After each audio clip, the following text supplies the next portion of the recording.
Can we all agree on something? You know what? Being a fluid artist, it gets expensive. All that acrylic paint, all those pouring mediums, canvases, let's not even talk about the time it takes in order to mix all those paints. That alone can take a few hours. So what do? Well, let's do a proof of concept today. I've got an idea in my mind that I want to take to a larger canvas. I've had failures on a large canvas and then had to make a swipe. That happens.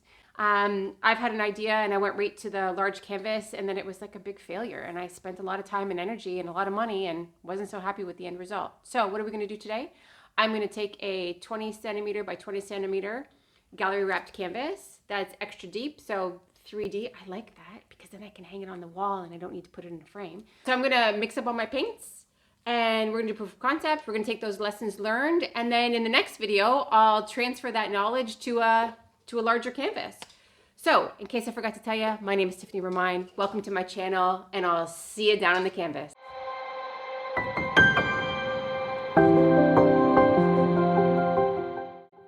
Okay, so let's quickly go through the colors that I'm going to use today. I'm going to do a split base. So, part of the canvas is going to be the Oxide Black by Amsterdam Acrylics. Another color that I'm going to use is a light gray. This is actually just from previously scraped pours. Whatever's left on my table, I reuse.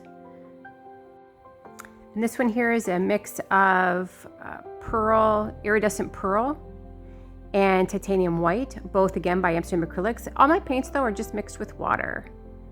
And this nice color here is a mix of phthalo blue, phthalo green, and Prussian blue. I don't know why I picked that, but I did. And there's also some iridescent medium by Winsor Newton in there, and I'll show you that after. And this color here, unfortunately on camera doesn't look like it really does actually in real life, but it was a mixture of light gold, dark gold, some bronze and copper metallic all mixed together. And this paint here I'm going to regret using. It's a turquoise blue that I had mixed in with a phthalo blue, and it really overtakes the entire canvas in it. And this one is just some yellow ochre mixed with a little bit of metallic gold just to give it a little bit of a shimmer. And now I'm just going to set you up kind of, what I'm going to do today, and then I'll turn on some music so that you don't have to listen to my mouth runneth over. As I mentioned, I'm going to do a split base. So the top portion is going to be the light gray, and the bottom portion is going to be the Oxide Black by Amsterdam Acrylics. Again, just a reminder, everything that I do today is all mixed with just acrylic paint and water. So just a few things that you can anticipate as you watch this video.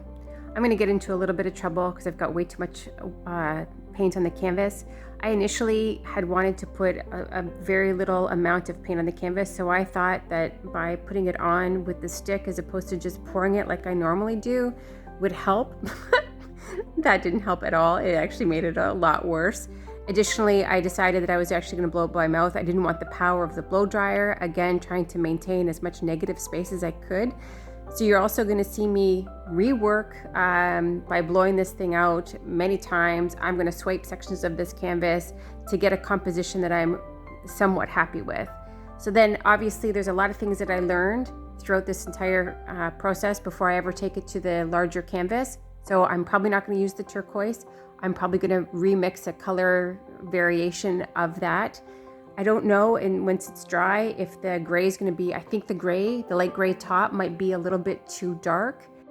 And also I didn't like the white against the black along the bottom. So I would probably fill that in to make sure that there was no white showing through, so that when I did blow it out, I didn't end up with too much white in the black. Because again, I didn't care for that look at all. So look at all the things we learned before I go and spend all kinds of time, energy, and money to put this on a larger canvas. I learned a lot of different things today, which I will take that knowledge with me to the larger canvas. And yes, of course, I did spend the money for the smaller canvas, which in theory I can always pour over. And the minimal amount of paint, because it's only a 20 by 20, and the colors that I used to pour, I'll be using on the large canvas other than the turquoise. So again, lots of lessons learned that I'll take to the larger canvas. So hopefully you found this useful so far today. If you did, please like, subscribe, turn on your notifications so that you'll be able to see when I post the next video. Hopefully will be the sister one to this on a much larger canvas. So thanks a lot, and I'm going to turn on the music. And if you stay all the way to the end, there's some outtakes of some of the bloopers that happen when I try to actually record the intro, etc. So again, have a great day and ciao for now.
My dog wouldn't be quiet when trying to film this intro.